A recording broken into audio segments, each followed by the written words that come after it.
दुमबाजार हाजिरागुरि दुमबाजार आदसा हरावहाय मा जादोंमोन?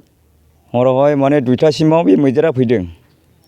सोनाबनिफ्राय फैनानै बे जोंनि स्कुलनि आवथाय माइरं दोनग्राखौ न'खौ बोफायजोबनानै जादों मोनसे माइरंखौ बेग मोनसे लानानै थांदों खाथियावबो फैनो हाया मैदेरा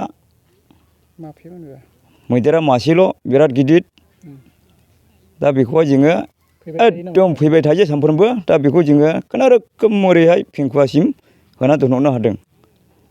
दा बेखौहाय जोङो सरखारनाव एसे आसा खालामदों बे न' सिफायनायनि उनाव न' सिफायनायनि न' सिफायनायनि उनाव माने खहा जालांबाय बिराद खहा जालांबाय सिगांबो खहा खालामदों सिगांबो खहा खालामखादों गय बागान साफा आरो हनै दुब्लियाव फैयो माइ ओंखारनो जायो गाग्लिजोबो दा बेखौ नुयो सरकारा जेबो थिरांथा लाया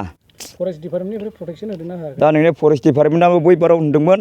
जों नायगोन दासिमबो गैया प्रटेकसन होआखै दिनैनि खहा खालामनायावहाय मानसिनि माबाफोर खहा जादों नामा? मानसिथ' जेबो खहा जायाखिसै माने न' थांबाय सरकारनि सम्पति माइरं दैरं थोरसि लथा नैबेनो